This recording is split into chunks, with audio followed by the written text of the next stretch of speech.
So you can see on the screen that today's term, oh, it's a goodie, you guys, discrete trial. All right, I don't know about you, but that sounds like, the judge is there in a room and we're going to be hush hush about it, right? What has this got to do with autism? All right, so let's take a look at our actual definition of discrete trial. Oh, I've got it on the wrong screen here. Okay, discrete trial. An operant whose response rate is controlled by a given opportunity to admit the response. Each discrete response occurs when an opportunity to respond exists. Ladies and gentlemen, this comes to us from Cooper, Heron, and Heward. Okay, and this is like right out of the textbook. People call it for short the Cooper, but it's Cooper, Heron, and Hayward, I guess. Huge, big tome that BCBAs carry around and that they study, right? And this is directly from their definition. And I just go, well, throw up your hands. We're done. We know what discrete trial is. This is one of the worst definitions that there is for a parent, right? Because as soon as somebody says operant, I go, right? What? What has that got to do? An operant sounds like a spy to me. You know what I'm saying? I've seen too many Mission Impossible movies. Okay, and what is this? Anytime a definition has one of the words that was in the thing that you want to define, so discrete trial, and it tells me it gives a discrete response. What? I don't know what this has to do with anything. So let's move on, because this is an important term, and it's important that we understand what this means. So our working definition, my friends, discrete trial, and usually we hear DTT or discrete trial training or discrete trial teaching, right? It's a teaching method that breaks skills and or behaviors down into small teachable chunks and then utilizes the ABCs of behavior. I should have put underneath there from Shannon Penrod, because I'm the person who say the ABCs of behavior. Everybody else calls it the three-term contingent, but that's jargony too. So the ABCs of behavior, we talk about this all the time on the show.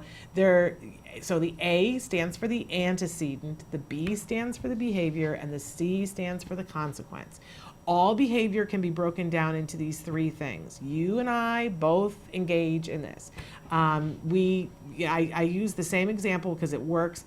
Every day, at some point in the day, we get up and turn on a light switch, right? So if something happens, that's the antecedent. Antecedent means before. So something happened before, and it was that something happened that got dark in the room, or our eyes were strained, whatever. We engaged in a behavior because of the antecedent. We got up and flicked the light switch, and the consequence of doing that, if the light works and if you paid your electric bill, is the light comes on in the room. That's your reward for having flicked the light switch. Antecedent, it got dark in the room. B, the behavior was turning on the light switch. And C, the consequence was there was light in the room. Every single thing you do in life can be broken down into the A, the B, and the C. When we talk about using discrete trial, we are utilizing that ABC of behavior by isolating a behavior that we want to do, creating an antecedent that goes before it. We get the behavior, and there's a very clearly defined consequence that comes as a result of doing the behavior. Now, if we're teaching a skill, we want that consequence to be positive and meaningful to the person that we're teaching it to. So if, let's say that we want to teach a child that this is a pen, right? We create a scenario where there's something that happens that's the antecedent that signals that we're doing this teaching moment. So I might say, what is it? The behavior that I want is for the child to say it's a pen, and my consequence has to be some sort of reward for the child for getting it right.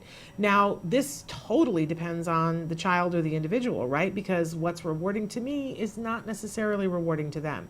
So they may want a tickle. They may want a piece of a potato chip. They may want to hear good job, right? Whatever the consequence is, but it has to be something that's meaningful. So for discrete trial, when I go back to when my son was diagnosed with autism, and I'm a former teacher. I mean, once a teacher, always a teacher, right? We're having a teaching moment right now, hopefully. And I remember a day, the worst day of autism for me, when I looked at my child and I thought maybe he was unteachable, because I'd been trying everything I could think of to get him to learn something and he wasn't learning it. And I was piling too much information on him.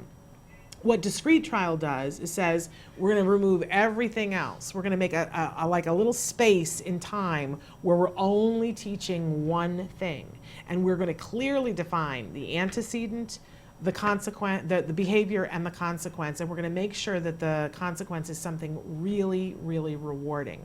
And there are many steps to it, right? To be able to teach, and we've done other shows on that, and we'll do other shows on that.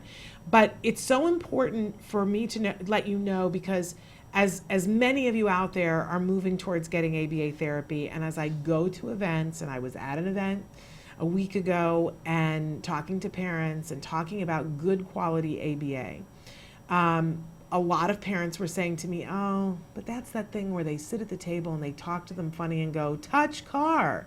And the child touches the car and then they go, good job. And I don't want my child to be a robot.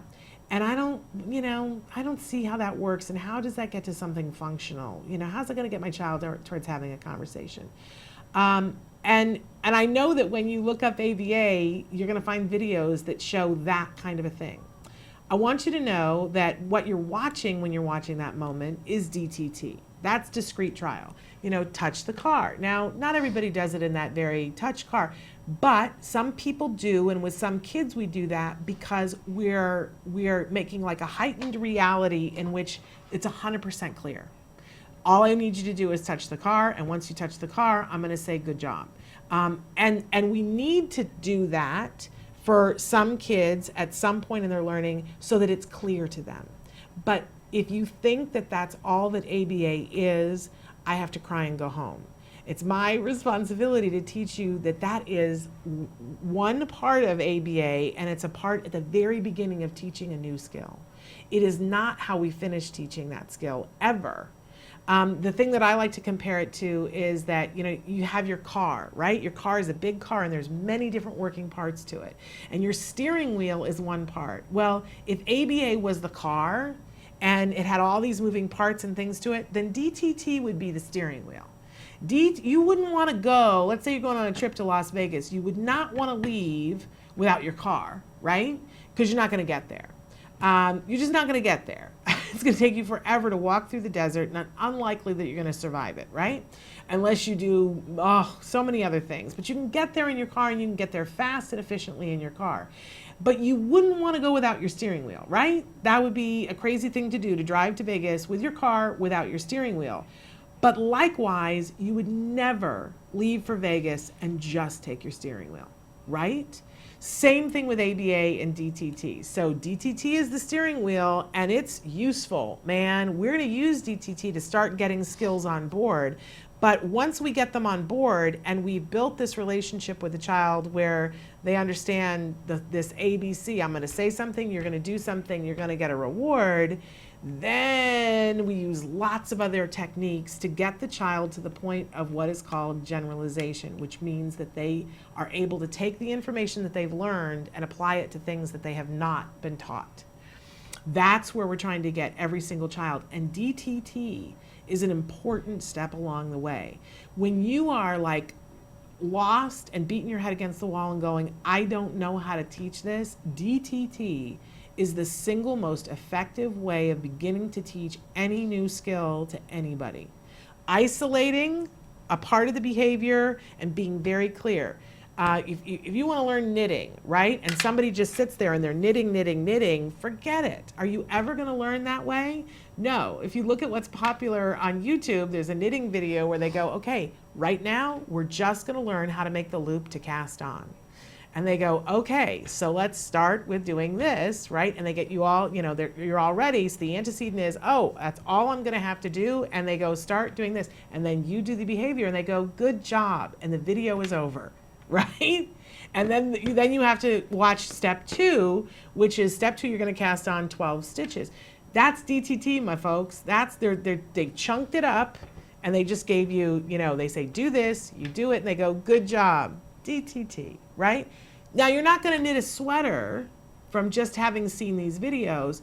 But the only way that you're going to get to the point where you can watch the video where they go, so you're going to cast on 32 and then you're going to purl 2 and you're going to knit 2 and then you're going to turn it around and switch the yarn, is if you learned how to cast on in that way. All kinds of things can be taught if you use DTT. Skiing, all kinds of things. I'm just in my head thinking of all these things. So DTT, an important teaching tool, but don't think that DTT and ABA are synonymous. DTT is a portion of what we do for ABA and